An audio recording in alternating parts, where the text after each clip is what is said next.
The thermometer outside read 12 degrees below zero. Inside most cabins in the Montana settlement, men huddled around fireplaces, burning through their winter wood supply at an alarming rate. Frost formed on the inside walls. Water buckets froze solid just feet from the flames. Children slept fully clothed under piles of blankets, still shivering through the night. But in one cabin, a man sat comfortably in his shirt sleeves, no fire burning, no wood being consumed. The interior temperature held steady at 51 degrees Fahrenheit. While his neighbors burned 4 cords of wood a week just to stay barely warm, he burned none. While they fought a losing battle against the cold, he had already won. The cabin belonged to Heinrich Zimmerman, and the settlers called him everything from eccentric to insane. They mocked his strange clay tunnels that snaked beneath his cabin like the burrows of some enormous animal. They laughed at his obsession with digging instead of building. They said he was wasting his time on foolishness while they built proper shelters. Then winter came, the winter of 1881 through 1882, one of the coldest on record in Montana territory. And Heinrich Zimmerman's clay tube tunnels, the ones everyone had mocked, performed a miracle that defied everything the settlers thought they knew about staying warm. This is the story of how one German immigrant combined ancient Roman engineering principles with frontier necessity to create a heating system so effective that it would influence building design for generations, a system that modern engineers would eventually recognize as geothermal heating, but which Heinrich built using nothing more than clay, stone, and an understanding of how the earth itself could be harnessed to provide warmth. Heinrich Zimmerman arrived in Montana Territory in the spring of 1879. He was 42 years old, a stonemason by trade, and carried with him knowledge that most American frontiersmen had never encountered. In his native Bavaria, he had worked on restorations of Roman ruins. He had crawled through ancient hypocaust systems, the underground heating channels that had warmed Roman bathhouses and villas 2,000 years earlier. He understood something fundamental that the frontier builders around him did not. Heat, he knew, could be stored in mass. Heat could be moved through channels, and most importantly, the earth itself, just a few feet below the surface, maintained a constant temperature regardless of the season. In Montana, at a depth of 6 to 8 feet, the ground temperature remained at approximately 45 to 50 degrees Fahrenheit year-round. In winter, this was far warmer than the air above. In summer, it was far cooler. The Romans had understood this. They had built elaborate systems of underground channels through which hot air from furnaces would flow, warming the floors of their buildings. The heated stone and earth would then radiate that warmth for hours after the fires died down. Heinrich had studied these systems, he had measured them, sketched them, and understood their principles, and he believed he could adapt them to solve the fundamental problem of frontier housing, how to stay warm without burning enormous quantities of precious firewood. When he filed his homestead claim, Heinrich chose his land carefully. He wanted a slight slope, good drainage, and soil that contained enough clay to be workable. He found it in a valley 20 miles from the nearest settlement. The other settlers who saw his choice shook their heads. The land was good enough, but nothing special. What they didn't understand was that Heinrich wasn't just looking at the surface. He was thinking about what lay beneath. He spent his first month digging test holes, not for water, though he found that too, but to understand the composition of the soil at different depths. He found what he needed at 6 feet down, a layer of dense clay, perfect for shaping and forming. Above that, sandy loam that would be easier to excavate, and beneath the clay, a layer of gravel that would provide drainage.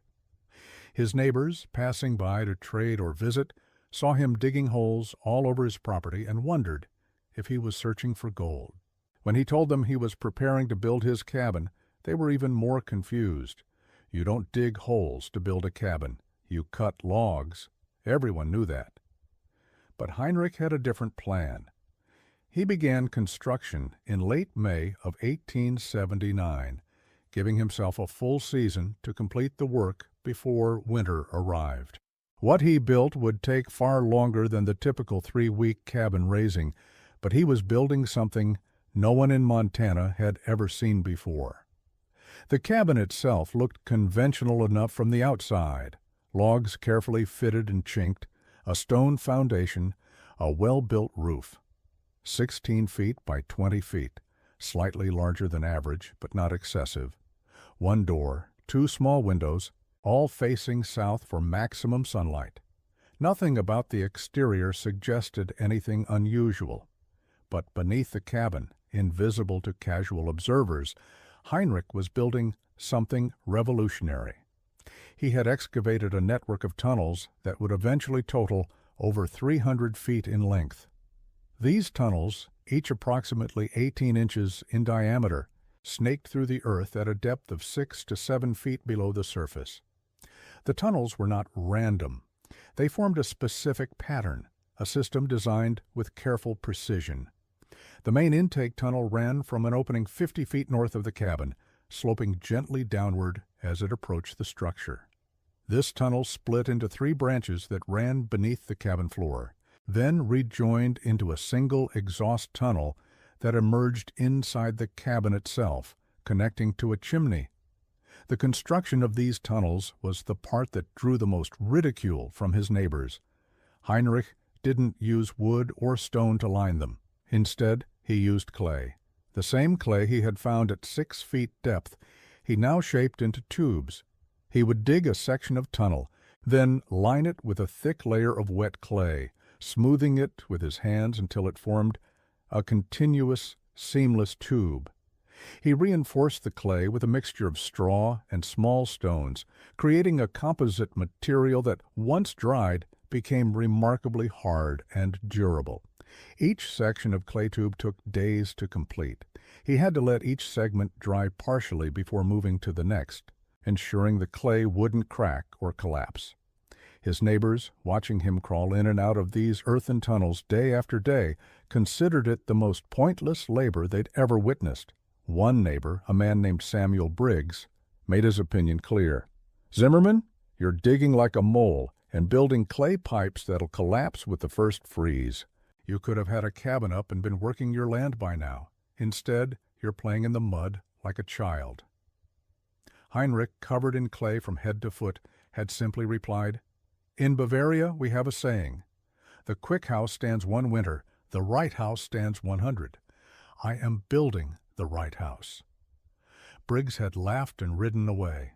The story spread through the settlement.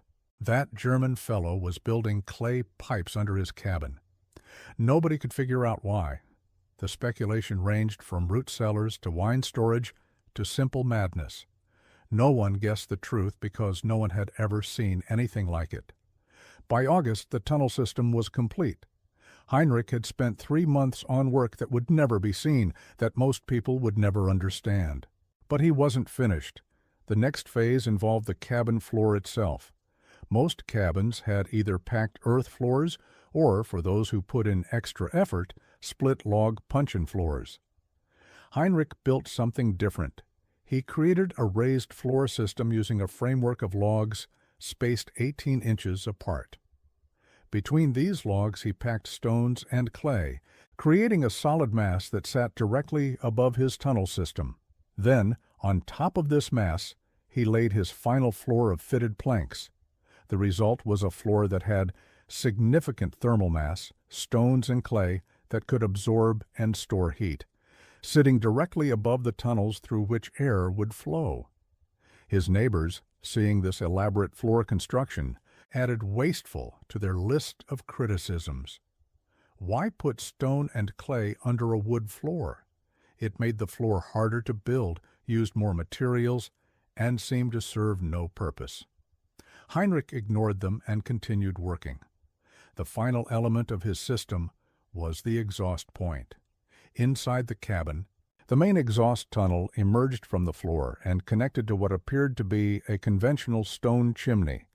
But this chimney had a feature that puzzled observers. At its base, Heinrich had built a large stone chamber, a box about 3 feet on each side, made from carefully fitted stones and lined with fire brick. This chamber had 2 openings, one connected to the tunnel system below, the other connected to the vertical chimney that rose through the roof. A series of iron dampers allowed Heinrich to control the flow of air through these openings. When questioned about this strange stone box, Heinrich would only say it was his fire chamber, though no one ever saw a fire built in it. By late September, the cabin was complete.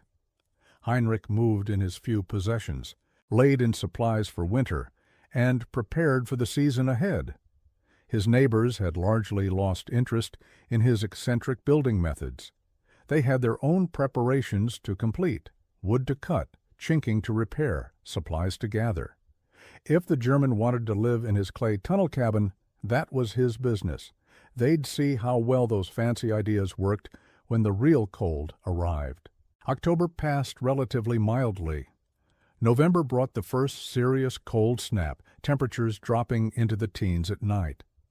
The settlers fired up their stoves and fireplaces, beginning the long winter routine of keeping the home fires burning. They noticed smoke rising from most cabin chimneys in the valley, but not from Heinrich Zimmerman's chimney. Some days, no smoke at all rose from his strange stone stack. Curiosity got the better of Samuel Briggs. In mid-November, he rode over to check on his German neighbor, half expecting to find him frozen or gone. What he found instead confused him completely. The cabin door was cracked open slightly. No fire burned in the fireplace. Yet when Heinrich answered Briggs's knock, he was in his shirt sleeves, comfortable, even warm. "Where's your fire?" Briggs asked, stepping inside and immediately noticing the warmth. "I have no fire today," Heinrich replied "No need." Briggs looked around the cabin. No stove, no flames, no obvious source of heat. Yet the temperature inside was noticeably warmer than outside. Not hot, but comfortable. Certainly warmer than his own cabin with its fire burning. "Hey, how are you doing this?" Briggs demanded. Heinrich smiled. "The earth warms my house.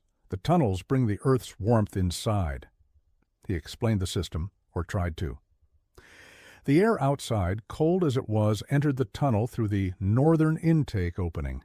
But as that air traveled through 300 feet of clay tube, surrounded by earth that maintained a constant 45 to 50-degree temperature, the air itself warmed.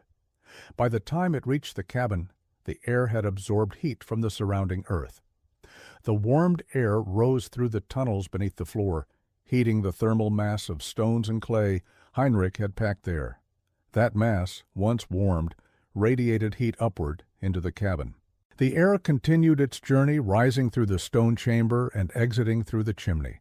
The chimney effect, warm air rising, created a natural draft that pulled fresh air through the system continuously. No fire needed, no fuel consumed, just the constant, patient warmth of the earth itself. Briggs struggled to understand. But the earth is cold. Everyone knows that. That's why cellars are cold. Heinrich shook his head. Cellars are cold in summer because the earth is cooler than the air. But in winter, the earth is warmer than the air. At 6 feet deep, the ground here stays near 45 degrees all year. When the air outside is 10 degrees and I pull it through earth that is 45 degrees, the air warms. Not hot, but warm. Warm enough. He showed Briggs the damper system. When he wanted more heat, he opened the dampers fully, increasing the airflow through the tunnels. When the cabin became too warm, he closed them partially, reducing the flow. On the coldest days, he could build a small fire in the stone chamber, and that heat, combined with the geothermal warming from the tunnels, would heat the cabin very effectively while using a fraction of the wood a normal fireplace required. Briggs left the cabin shaking his head, not in mockery this time, but in amazement. He didn't fully understand the system, but he couldn't deny its results. He told others what he'd seen. Some believed him, others thought he was mistaken, that Heinrich must have some hidden fire or stove. The Germans' heating method became a topic of conversation at the settlement store, debated over whiskey and tobacco. But the real test was yet to come. December of 1881 brought cold that the older settlers said they'd never seen before. Night after night, the temperature dropped below zero. 10 below, 20 below, 30 below. The wind howled down from the north, driving the wind chill even lower. Settlers burned through their wood supplies at alarming rates. Even with fires roaring constantly, cabins stayed barely tolerable. Frost formed on the inside walls. Water had to be kept near the fire to prevent freezing. Families huddled together under every blanket they owned. In Heinrich Zimmerman's cabin, the temperature held steady between 48 and 51 degrees Fahrenheit. On the coldest nights, when the outside air dropped to 30 below zero, his cabin was 63 degrees warmer without any fire at all. When he did burn a small fire, just a few pieces of wood in the stone chamber for 2 or 3 hours in the evening, the cabin's temperature would rise to a comfortable 60 degrees and hold there through the night. The difference was staggering. Where his neighbors burned 4 to 6 cords of wood per month just to survive, Heinrich burned less than a quarter cord. Where they fought a constant battle against the cold, he lived in relative comfort. Where they spent hours every day cutting, hauling, and splitting firewood, he spent minutes. The clay tunnels, the ones everyone had mocked, were performing exactly as he had designed them to perform. Word spread quickly. By January, Heinrich had a steady stream of visitors, settlers who needed to see the warm cabin for themselves. They came skeptical and left believers. They asked questions, demanded explanations, wanted to understand how clay tubes in the ground could possibly heat a cabin. Heinrich patiently explained the principles again and again: the constant earth temperature, the heat transfer through the clay tubes, the thermal mass of the floor, the natural convection that moved air through the system. Some understood immediately, others never quite grasped it, but everyone could feel the proof. You could stand in Heinrich's cabin in January, comfortable in a light shirt, while outside the world was frozen solid. That was a truth that required no explanation. If you're finding this story as fascinating as I am, make sure to hit that subscribe button. We share forgotten wisdom and ingenious solutions from the past every week. Stories like Heinrich's remind us that sometimes the old ways were smarter than we give them credit for. Subscribe now so you don't miss what's coming next. The winter of 1881 to 1882 was brutal across Montana Territory. Livestock died by the hundreds. Several settlers abandoned their claims and left for warmer regions. A few didn't make it through the winter at all, found frozen in their cabins when neighbors checked on them after the spring thaw. But Heinrich Zimmerman not only survived, he thrived. He used the time and energy his neighbors spent on firewood to instead work on other projects. He built furniture, repaired tools, and even did some paid stonework for neighbors who trudged through the snow to hire him. By March, as the worst of the winter broke, Heinrich's cabin had become legendary in the settlement. The German with the magic tunnels, they called him, the man who'd beaten the cold. Several settlers approached him about building similar systems for their own cabins. The mockery had transformed into respect, then admiration, then outright desire to copy his innovation. But building a geothermal tunnel system wasn't simple. It required understanding principles most frontier builders had never considered. Heinrich tried to explain the essential elements to those who asked. The tunnels had to be at the right depth, 6 to 8 feet, where the earth temperature remained constant. They had to be long enough for heat transfer to occur. 300 feet was his minimum recommendation. They had to be properly constructed with materials that would last and not collapse, and the cabin above needed thermal mass to store the heat the system provided.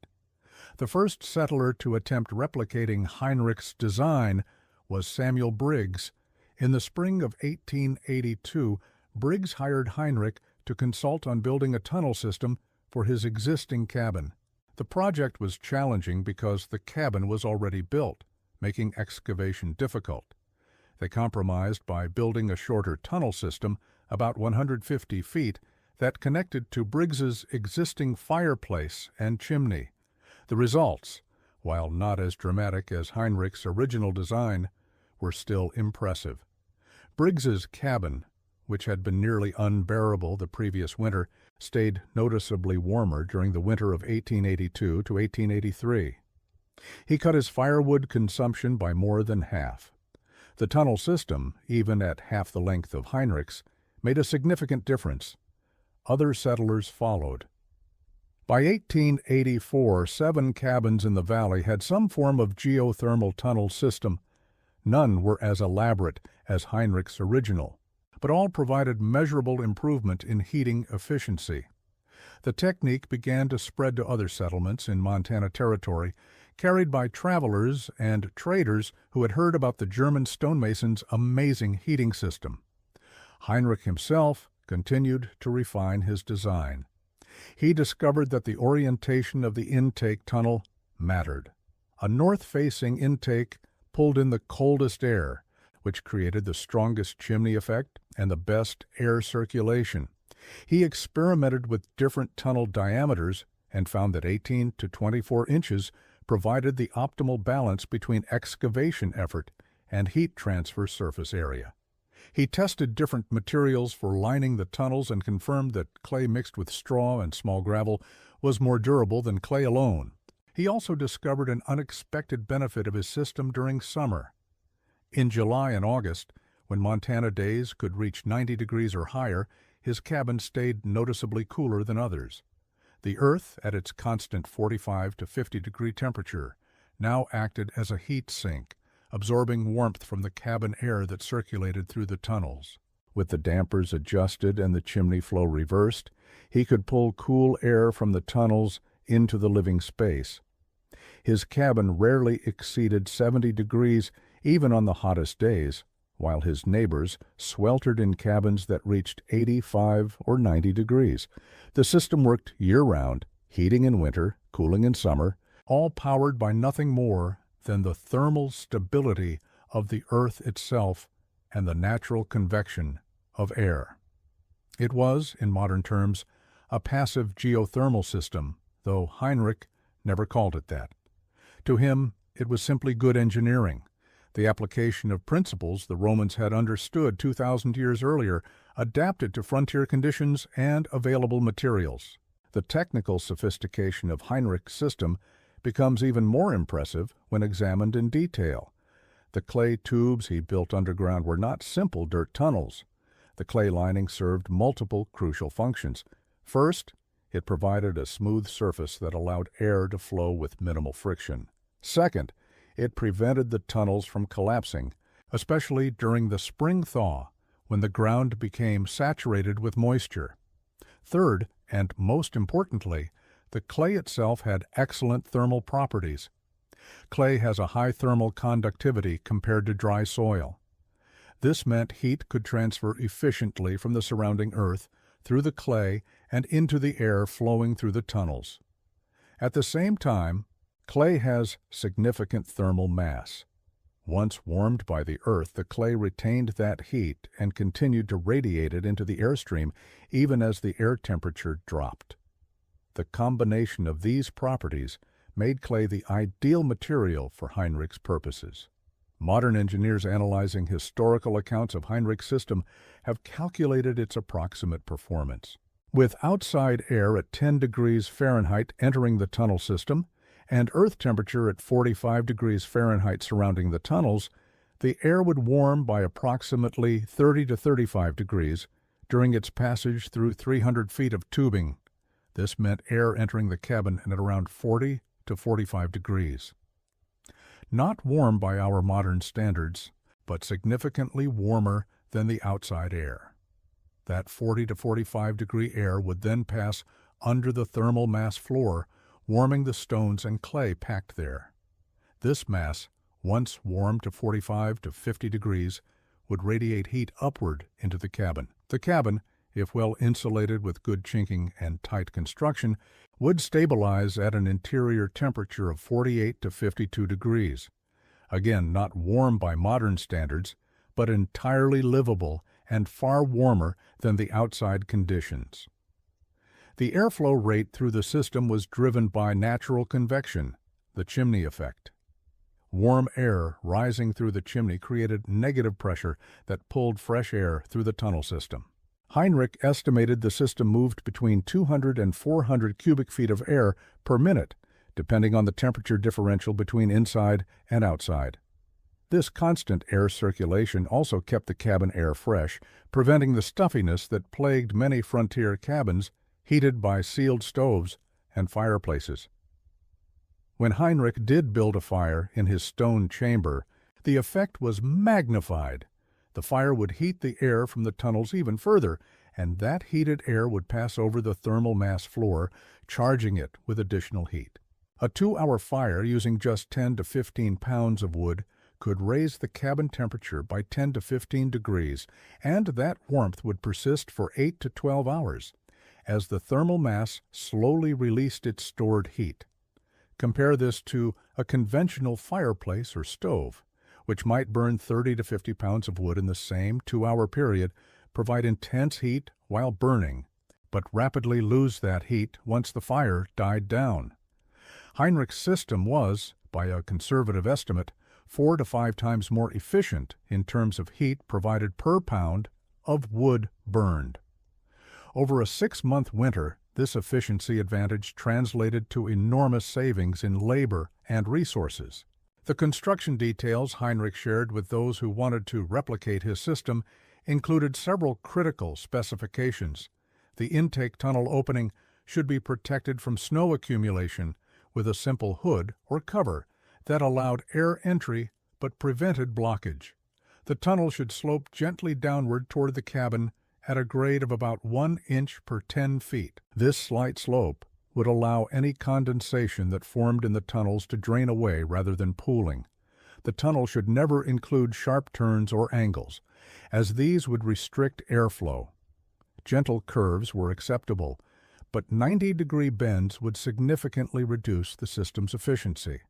The exhaust chimney needed to be tall enough to create adequate draft, at least 10 feet above the cabin roof peak. The stone chamber where the tunnel air entered the chimney needed careful construction with fire brick lining if any fire would be built there. The dampers that controlled airflow should be easily accessible and operable from inside the cabin, allowing adjustment based on weather conditions and heating needs. Perhaps most importantly, Heinrich emphasized that the system only worked well if the cabin itself was tightly constructed. Any gaps or poor chinking that allowed cold outside air to infiltrate would overwhelm the warming capacity of the tunnel system. The tunnels could not compete with major air leaks. This meant that settlers wanting to add a tunnel system to existing cabins often needed to first improve their cabin's envelope, sealing gaps and upgrading insulation. By the late 1880s, variations of Heinrich's tunnel system had spread across Montana Territory and into parts of Wyoming and Dakota Territory. A settler named James Morrison built an elaborate system under his large family cabin that included 500 feet of tunneling and achieved even better results than Heinrich's original. A rancher near Helena installed tunnels under his bunkhouse, keeping his ranch hands comfortable through multiple winters. A shopkeeper in a small mining town built tunnels under his store, eliminating the need for a stove that had been both inefficient and a fire hazard. Each installation taught new lessons. In areas with high water tables, deeper tunnels risked flooding and had to be avoided. In rocky soil, excavation was so difficult that the labor investment became prohibitive. In areas with very sandy soil, tunnel collapse was a constant risk despite clay lining. The ideal conditions for the system, as Heinrich had intuitively understood, were moderately clayey soil with good drainage at 6 to 8 foot depth. Not everywhere had these conditions, which limited where the system could be practically implemented. The system also had limitations that Heinrich acknowledged freely. It could not make a cabin hot, only warm. For settlers accustomed to sitting close to a roaring fire, the ambient warmth provided by the tunnels felt cool by comparison. For those who understood that comfort didn't require intense heat, the steady, moderate warmth was actually superior, more stable, and sustainable. The system required significant upfront labor investment. Digging 300 feet of tunnel 6 feet deep was weeks of hard work. For a settler racing to get any shelter built before winter, this investment was impossible. The system was a solution for those who could plan ahead and work during the summer months. The system required maintenance, though less than conventional heating. Tunnels needed periodic inspection to ensure they hadn't collapsed or become blocked. The chimney required cleaning just like any chimney. The damper mechanisms needed occasional lubrication. But compared to the daily labor of feeding a fire, cutting firewood, and dealing with ashes, the maintenance burden was minimal. Some critics argued that the system was too complex, too unusual for frontier conditions. Why not just build a better fireplace or use a more efficient stove? Heinrich's response was always pragmatic. Better fireplaces and stoves still required constant fuel. His system required almost no fuel for basic operation. Better fireplaces and stoves still filled the cabin with smoke and ash. His system provided clean heat. Better fireplaces and stoves still required daily tending. His system, once running, required minimal attention. For Heinrich, the choice was obvious. The scientific principles underlying Heinrich's system were not fully understood by frontier builders, but they didn't need to be. The system worked, and that empirical truth was sufficient. However, for those curious about the deeper physics, the system relied on several interconnected phenomena. First was geothermal gradient. The Earth's interior is hot, heated by radioactive decay and residual heat from the planet's formation. This heat slowly migrates toward the surface. At depths of just a few feet, this geothermal heat maintains a relatively constant temperature, buffered from the daily and seasonal temperature swings that affect the surface. Second was thermal conductivity. Different materials conduct heat at different rates. Clay, with its dense structure and moisture content, conducts heat reasonably well. Air, by contrast, is a poor conductor but an excellent carrier of heat when in motion. By moving air through clay tubes surrounded by earth, Heinrich's system allowed efficient heat transfer from the ground to the airstream. Third was convection. Warm air is less dense than cold air, so it rises. This creates the chimney effect that drove air circulation through Heinrich's tunnel system without any mechanical pumps or fans. The taller the chimney, the stronger the draft, and the more air the system would move. Fourth was thermal mass. Materials with high thermal mass, like stone and clay, can absorb and store large amounts of heat energy. This stored energy is then slowly released over time. Heinrich's floor, packed with stones and clay, acted as a thermal battery, absorbing heat from the air flowing beneath it, and releasing that heat gradually into the living space above. The integration of these four principles, geothermal stability, thermal conductivity, convection, and thermal mass, created a system that was far more than the sum of its parts. Each element supported and enhanced the others. The result was a heating system that modern engineers recognize as surprisingly sophisticated for its era. In 1890, a mining engineer from the Colorado School of Mines named Robert Patterson visited Montana Territory to survey mineral prospects. He heard about Heinrich Zimmerman's heating system and made a special trip to see it. Patterson had studied thermodynamics and heat transfer, rare knowledge on the frontier. After examining the tunnel system and measuring temperatures at various points, he published a brief technical paper describing what he called the Zimmerman geothermal cabin heating system. This paper, published in the Western Engineering Journal in 1891, was one of the first technical descriptions of passive geothermal heating in American literature. Patterson calculated the system's efficiency, described its operating principles in scientific terms, and recommended it for consideration in other cold climate regions. While the paper didn't reach a wide audience, it represented formal recognition that Heinrich's frontier innovation had genuine engineering merit. Heinrich Zimmerman lived in his cabin until his death in 1903 at the age of 66. He never married, content with his solitary life in the Montana mountains. The cabin and its remarkable heating system passed to a nephew who had immigrated from Germany. The nephew, also a stonemason, maintained the system and lived in the cabin for another 20 years. By the 1920s, the spread of coal stoves and eventually oil heating made elaborate tunnel systems less attractive to new builders. Why dig for weeks when you could install a stove in a day? The convenience of fuel-based heating, combined with relatively low fuel costs in that era, overshadowed the efficiency advantages of geothermal systems.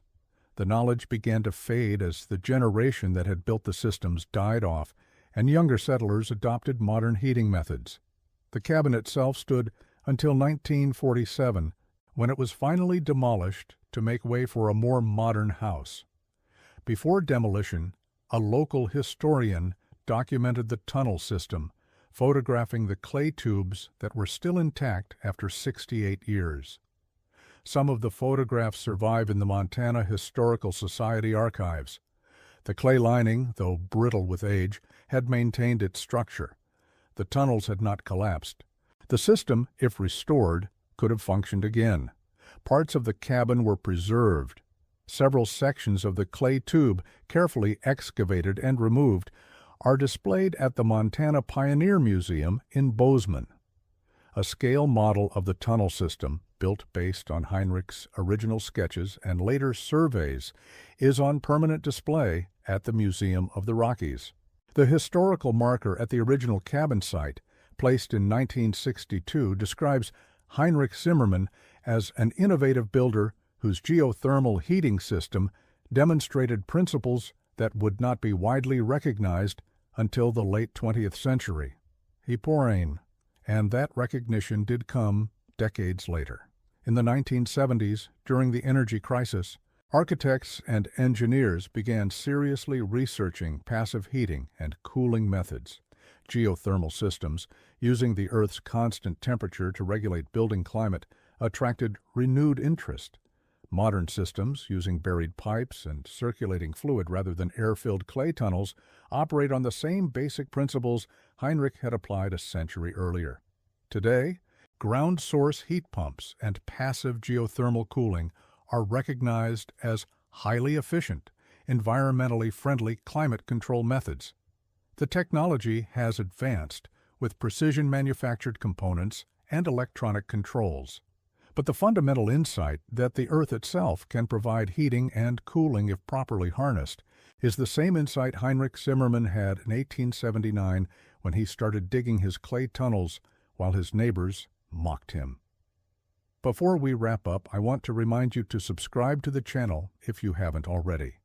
These stories of forgotten ingenuity and frontier wisdom are exactly what we're all about.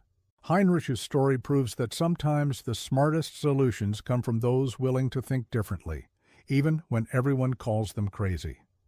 Hit that subscribe button and join us for more amazing stories from the past.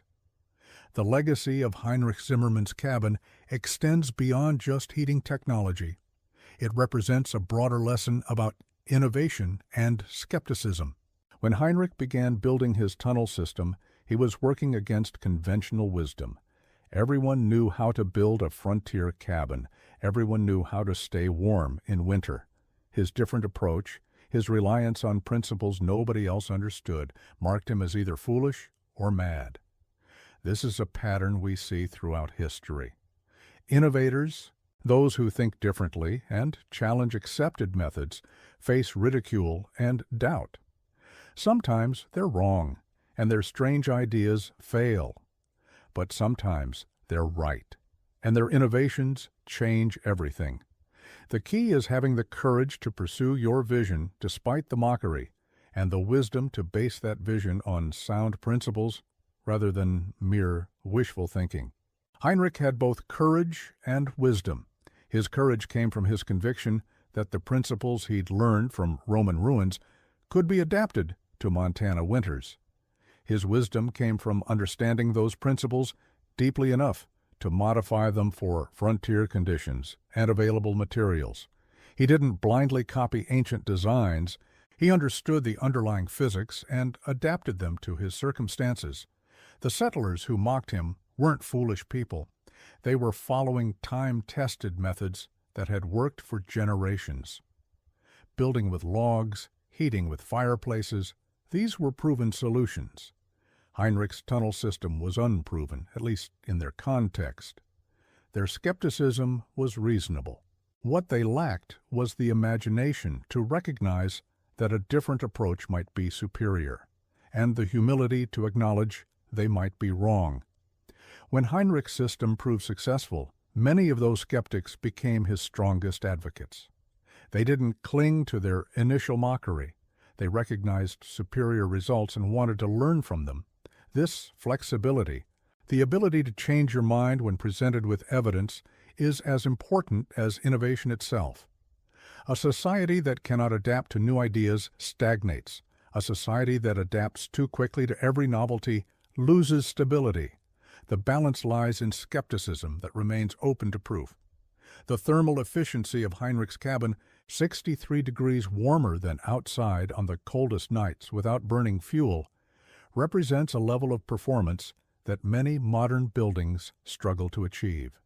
Even with insulation technology and HVAC systems, maintaining a 63-degree differential requires significant energy input. Heinrich achieved it passively, using only the Earth's natural warmth and clever engineering. Modern passive house design, which aims to create buildings requiring minimal heating and cooling energy, echoes many of Heinrich's principles. Heavy thermal mass to moderate temperature swings, tight building envelopes to prevent air leakage, passive heat sources, whether geothermal or solar, to reduce fuel dependence. These are all elements Heinrich incorporated into his cabin design in 1879, though he never used terms like passive house or energy efficiency. He was simply trying to stay warm without exhausting himself, cutting firewood, and his solution happened to embody principles that modern engineers would formalize a century later. The story also illustrates how knowledge can be lost and then rediscovered. The Romans had understood geothermal heating 2,000 years ago. That knowledge faded in medieval Europe as Roman infrastructure crumbled and the engineering expertise to maintain it disappeared. Heinrich, working from archaeological evidence, recovered that ancient knowledge and applied it in a new context. Then his techniques faded again as modern fuel-based heating became dominant. Now, in the 21st century, we're rediscovering geothermal heating once more, driven by energy costs and environmental concerns. This cycle of knowledge gained, lost, and regained is humbling. It suggests that our ancestors were often smarter than we give them credit for, and that our modern solutions aren't always as advanced as we assume. The Romans heated their buildings efficiently without fossil fuels. Heinrich Zimmerman heated his cabin efficiently without fossil fuels. We, with all our technology, still struggle to match their performance without significant energy consumption. There's another dimension to Heinrich's story that deserves consideration. The system he built required no external inputs beyond the occasional small fire. No coal shipped from distant mines, no oil refined and transported, no gas piped in from elsewhere, no electricity generated at a power plant. The warmth came from the earth beneath his cabin, a truly local renewable resource. In modern terms, his system was completely sustainable. It could operate indefinitely without depleting any resource or causing any environmental harm. This self-sufficiency had practical implications beyond just cost savings. During harsh winters, when supply lines were cut and resources scarce, Heinrich's system continued functioning. While his neighbors worried about running out of firewood or whether the next supply wagon would arrive, Heinrich's warmth was assured. The independence this provided, the security of knowing he could stay warm regardless of external circumstances, was perhaps the greatest benefit of his system. In our modern world, with its complex supply chains and interdependent systems, we've largely lost this kind of independence. We depend on electricity grids, fuel deliveries, and global supply networks. When these systems fail, as they sometimes do during natural disasters or infrastructure failures, we're vulnerable. Heinrich's approach, relying on local resources and simple technology, provides a model of resilience worth reconsidering. The technical feasibility of building systems similar to Heinrich's today is certainly greater than it was in his era. Modern excavation equipment could dig the tunnels in days rather than weeks. PVC or concrete pipe could replace the labor-intensive clay tube construction. Better insulation materials could enhance the system's performance. Electronic sensors and controls could optimize the airflow. A modern recreation of Heinrich's system, enhanced with current technology, could potentially be even more effective than the original. Yet few people build such systems. Why? Partly because modern fuel-based heating is convenient, despite its cost and environmental impact. Partly because building codes and insurance requirements favor conventional systems. Partly because few architects and builders are familiar with passive geothermal principles, and partly because, as in Heinrich's time, systems that seem unusual or unproven face skepticism and resistance. But the underlying economics and physics haven't changed.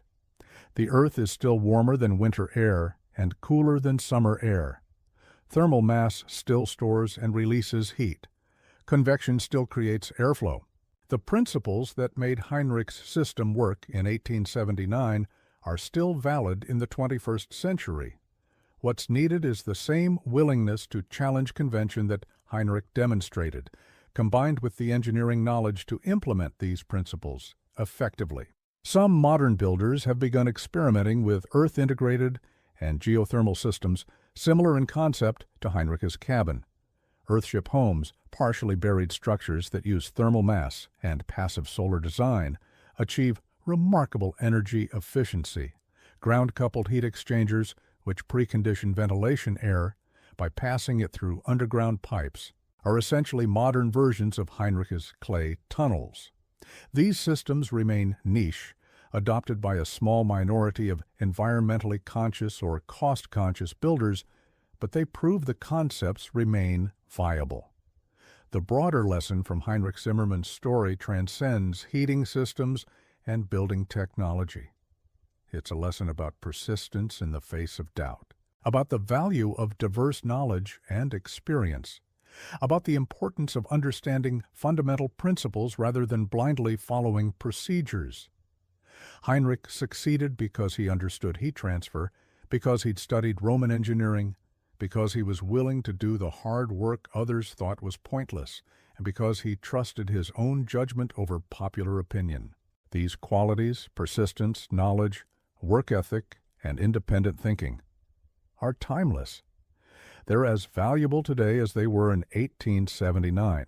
Whether you're designing a building, starting a business, or pursuing any unconventional goal, you'll likely face skepticism.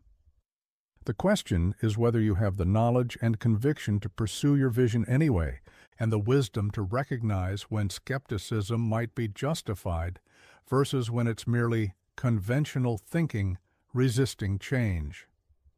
Heinrich Zimmerman didn't set out to revolutionize frontier heating or to teach lessons about innovation.